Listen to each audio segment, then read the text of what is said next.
এই বৃষ্টিমুখর দিনে আমি আজকে তোমাদের সাথে শেয়ার করব ফিশ পিলো। গতকাল সন্ধ্যাবেলা আমি এটা ট্রাই করেছিলাম, তো সবাই খুব ভালো বলেছে, তো তাই আমি শেয়ার করছি। তোমরা চাইলেই করতে পারো, ভীষণ ইজি রেসিপি।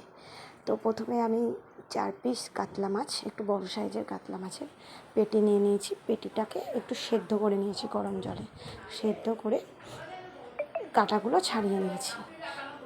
সেদ্ধটা একটু বেশিই করেছি যাতে কাঁটাগুলো ইজিলি ছাড়ানো যায়। ছাড়িয়ে নিয়ে আমি মাছটাকে একটু ম্যাশ করে নিয়েছিলাম।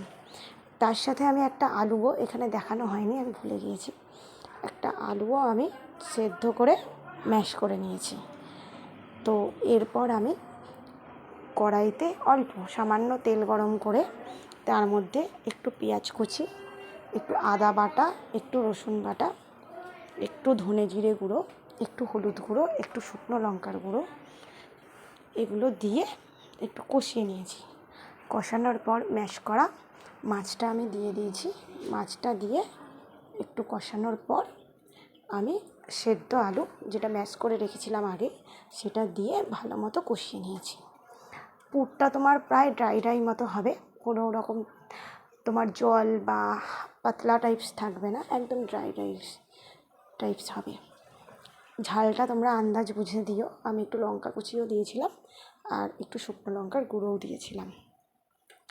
তো এটা ভালো করে পুরটা রেডি হয়ে গেলে পুরটা আলাদা করে ঠান্ডা করতে দিতে হবে। তো পুরটা ঠান্ডা হয়ে গেলে, আমি এটা দুপুরবেলা করে রেখেছিলাম পুরটা, আর এটা বানিয়েছি আমি সন্ধ্যেবেলা, তাই আমার পুরো ঠান্ডা হয়েই গিয়েছিল। তো এটা করার পর একটা পাউরুটি, একটু বড় সাইজের ব্রেডগুলো যেগুলো হয় না, আমার করার সুবিধার্থে, মানে বানানোর সুবিধার্থে আমি একটু বড় সাইজের ব্রেড নিয়েছিলাম। তো ব্রেডটাকে আমি দেখো একদম হালকা হাতে ভিজিয়ে নিয়েছি। তার আগে আমি এই পাউরুটির ধারগুলো ছিঁড়ে নিয়েছিলাম আমার সুবিধার্থে। এই ধারগুলো ছিঁড়ে নিয়ে একদম হালকা হাতে নর্মাল ওয়াটার দিয়েই আমি পাউরুটিটাকে একটু ভিজিয়ে নিয়েছি, যাতে আমার মুড়তে সুবিধা হয়। তো এটা ভিজিয়ে নেওয়ার পর কোনাকুনিভাবে আমি পুরটা দিয়েছি। পুরটা দিয়ে এটাকে ফোল্ডটা করেছি, আর ফোল্ডটা যাতে ঠিকঠাক হয় সেই জন্য আমি একটু ওয়াটার ইউজ করেছি। তো করার পর এটা আমি কিছুক্ষণ রেখে দিয়েছিলাম এরকমভাবে করে।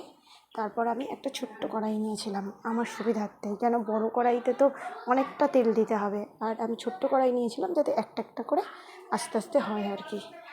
তো আমি কড়াইয়ের মধ্যে তেলটা গরম করতে দিয়ে তারপর এটা একদম নেভাজে ভেজে নিয়েছি, দু পিঠ এদিক ওদিক করে একটু লাল লাল মতো হবে, আর বাইরেটা হবে ভীষণ মুচমুচে, ভেতরটা তো পুরটা দেওয়া আছে, খেতে তো টেস্টি লাগবেই।